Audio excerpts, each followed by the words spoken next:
Ce qui m'a motivé surtout, je me suis dit, qu'est-ce que je peux apporter à la Guinée? Bon, en vrai, c'est un plaisir pour moi d'embrasser ce métier équilibré, qui est cosmopolitain et surtout qui est vraiment, vraiment variant, de passer de rugby au foot. Bienvenue à tous, merci de nous avoir acceptés, merci de nous suivre. Aujourd'hui, nous avons comme invité exceptionnel Alseni Bangoura, jardinier au Stade de France, de Nice et de Bordeaux et consultant sur l'amélioration des pelouses à Reims et Le Mans. Bienvenue Alseni, merci d'avoir accepté notre entretien. Merci beaucoup, bonjour. John. Alors, merci Alseni et dites-nous, vous êtes jardinier au Stade de France depuis quand et d'où est venue l'idée de se lancer dans ce domaine? J'ai embrassé ce métier, c'était au lycée déjà, lorsque j'étais au lycée, C'était où? à Marseille. Vu que j'avais des rêves, des gosses à réaliser. Du coup, j'ai poursuivi mes études de Marseille, Aix-en-Provence, à côté de Marseille. Après, je me suis retrouvé à Annecy, d'Annecy à Paris. Du coup, je suis arrivé au Stade de France depuis le 17 janvier 2022. Et maintenant, je suis au Stade de France. Et je grandis encore et surtout, j'apprends tous les jours. Parce qu'on apprend tous les jours, on finit jamais à apprendre. Alors, quand vous vous êtes lancé dans ces domaines, qu'est-ce que ça vous a fait? Qu'est-ce que cela vous a donné? Bah, déjà, ça m'a ouvert beaucoup de portes. Okay. Et maintenant, j'ai en train de grandir surtout. Et j'ai envie de me lancer dans le consulting aussi et de me mettre à la disposition à mon pays, de la Guinée déjà, qui est en petit peu de galère. Vers Conakry, mais juste là, vous allez me dire juste, après vous êtes lancé, qu'est-ce que cela vous a donné comme, qu'est-ce que cela vous a inspiré? Bon, Dieu, déjà, niveau maturité, ça m'a inspiré. Ouais. Ça m'a donné beaucoup de maturité, soit vu que je vois tout le temps les grandes personnalités, les grands événements, tels que la Ligue des Champions, de faire la finale de la Ligue des Champions, faire la Coupe du Monde de rugby, faire les Jeux Olympiques de 2024. Du coup, c'est un plaisir pour moi, des fois, de faire des matchs de l'équipe de France. Pour les qualifications de l'Euro 2024, j'ai fait les matchs de qualification, les 6 nations, les championnats d'automne, de rugby. Du coup, en fait, j'ai fait un peu partout, Ligue des Nations. Bon, en vrai, c'est un plaisir pour moi d'embrasser ce métier équilibré, qui est cosmopolitain et surtout qui est vraiment, vraiment variant, de passer de rugby au foot. D'ailleurs, des fois, on a des challenges à relever, qui est passionnant, de 24 heures de passer du foot au rugby, de rugby au foot. Vice versa, du coup, en vrai, c'est un plaisir. On voit tout le temps de différents trucs. Oui, c'était tout un rêve d'un enfant, surtout qui vient de la Guinée et de l'Afrique en général, d'être un footballeur ou d'être très proche des grandes personnalités ou des grandes stars du football mondial. Vous côtoyez tous les jours ou presque les footballeurs, les personnalités du sport. Si on vous demande de faire un résumé de tout ce que de tout ce que ces personnalités vous ont inspiré, qu'est-ce que vous allez dire? Bon, c'est de rester humble déjà et être professionnel. C'est très important. Au-delà d'être le jardinier des différentes pelouses de la France, vous faites aussi du golf. Expliquez-nous un peu de quoi il s'agit. Parce qu'en fait, pourquoi je suis allé dans les golfs? Parce que les études, en fait, c'est un métier inconnu. Du coup, je suis obligé de m'orienter dans les terrains de golf. D'ailleurs, je suis passé par Evian, Golf d'Evian, qui organise de grandes compétitions, championnat du monde de golf féminine. Du coup, bah, j'ai appris là-bas. Après, j'ai atterri au Stade de France. J'ai fait mon alternance là-bas. Après mon alternance, bah, et j'ai une proposition d'ailleurs d'autres parties. Et du coup, j'ai préféré d'aller au Stade de France. Vous avez fait le jardinage comme votre métier. Et comment vous, lorsque vous vous êtes lancé dans ce domaine, comment l'idée est venue d'abord de se dire, ouais, moi je vais me lancer dans le jardinage que d'être le sportif? Bah, je suis sportif. Ça n'a rien à voir avec parce que je fais du rugby de côté. Mais ce qui m'a motivé surtout, je me suis dit, qu'est-ce que je peux apporter à la Guinée? Du coup, ces métiers-là, bien sûr, on a des jardiniers en Guinée. Le cas de la Guinée, on va juste parler pour l'instant sur la situation que vous êtes en France. quand vous étiez, comme vous nous disiez au début que c'était un de vos rêves quand vous étiez enfant. Aujourd'hui, puisque vous êtes adulte, lorsque vous étiez jeune, vous rêviez d'être jardinier ou vous rêviez d'être un footballeur? J'ai toujours rêvé d'être jardinier. Ah, ok. C'était votre passion de le Oui, début. je suis passionné de ce métier. Ouais. Bah, au début, je croyais que c'était impossible, mais en vrai, il faut croire en ses rêves et mettre tous les moyens de son côté, de s'investir et d'être passionné. Vous n'avez pas eu de regret après, à la fin de votre choix? Non, Les parents n'étaient pas non plus opposés à votre choix? non.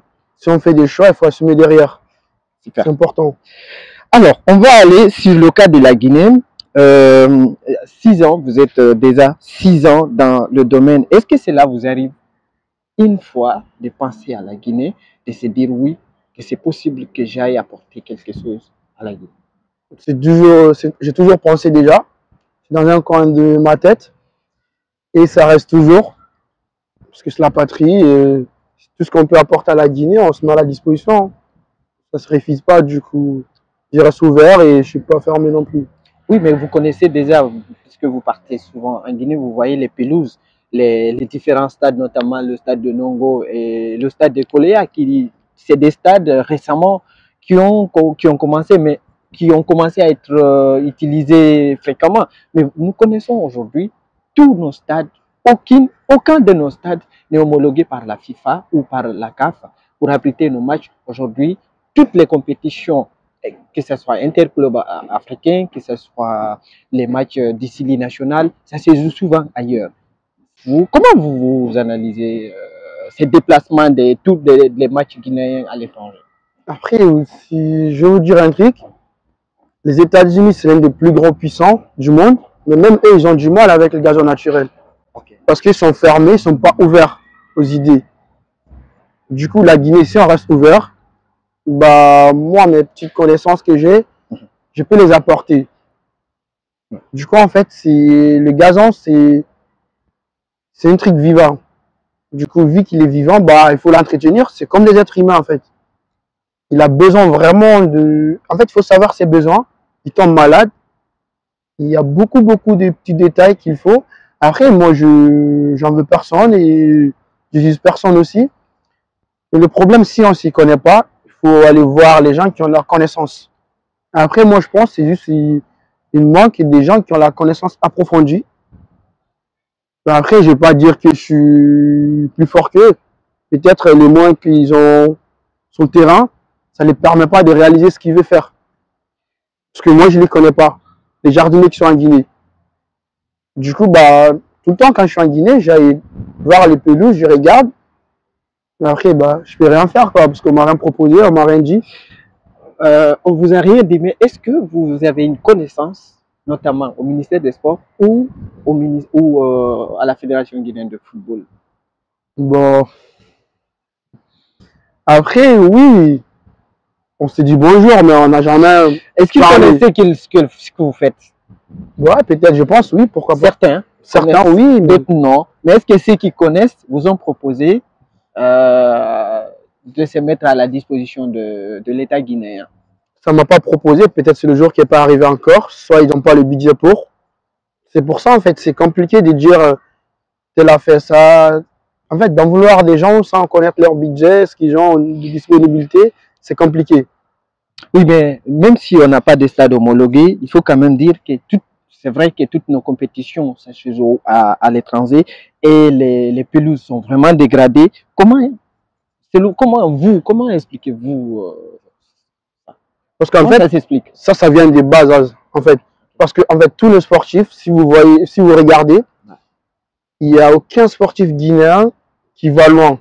Ça n'a rien à voir de la volonté des sportifs ou des trucs. Parce qu'ils ont toujours joué sur les bétons. Du coup, ça affaiblit les addicteurs, tout. En fait, ça joue sur la santé mentale des joueurs déjà. Une fois que tu prends un certain âge, dès que tu rentres dans tes trentaines, ton corps ne répond plus. Parce qu'il a pris tellement d'impact des socs. Et du coup, à un moment, le corps, il est fatigué. Donc, du coup, bah, la santé des joueurs, ça les consomme. Si tu as une durée de 30 ans, 35 ans, 40 ans, en fait, ça réduit. Parce que tu n'as pas les outils confort.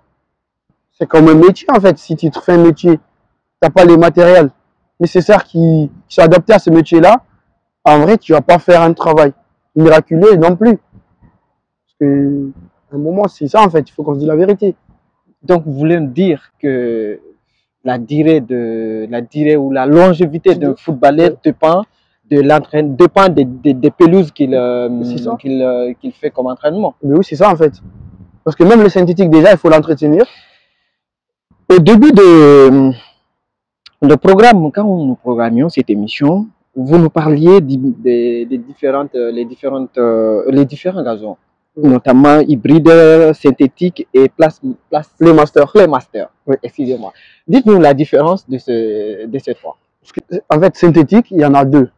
Deux qualités de synthétique. Il y a filamante et il y a double filamante. Avec double filamante, il y a plus de densité. Et filamante, il n'y a pas beaucoup de densité dedans. Ça, il faut le remplir par plusieurs formes parce qu'il y a plusieurs de trucs aussi à remplir. Le synthétique. Tu as le SBR, tu as le liège, tu as olive, tu as le maïs. Du coup, SBR, c'est binoir qu'on voit par terre là déjà.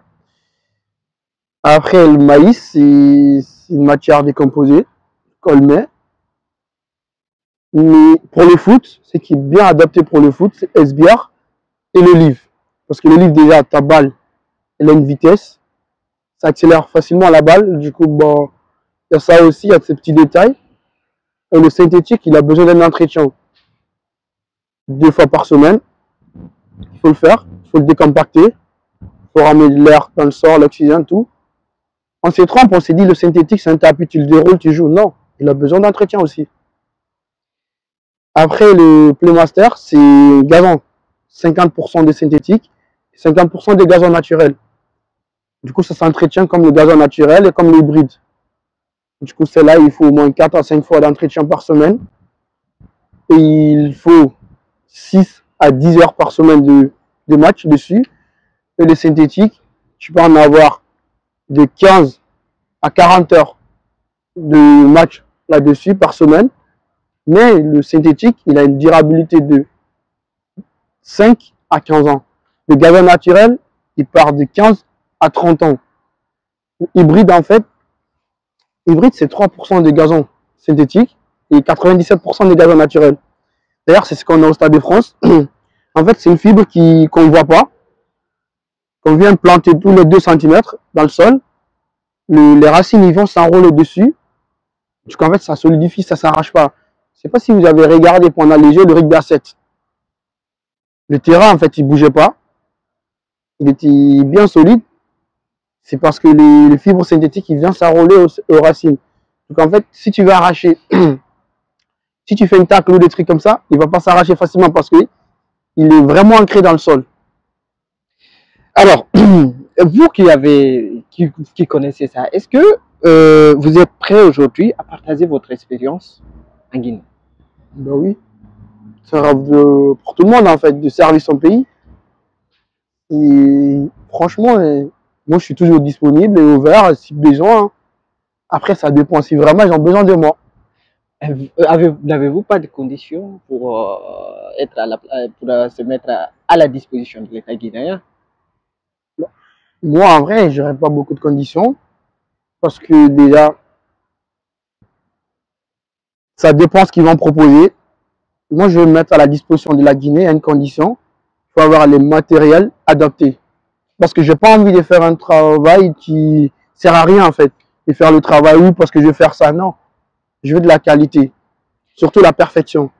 Oui, mais vous qui avez visité plusieurs stades, notamment en France et certains pays du monde, et les stades aussi de la Guinée, sur les 3 dont vous faisiez allusion, lequel vous avez trouvé? Est-ce que les gazons sont hybrides ou synthétiques ou Playmaster?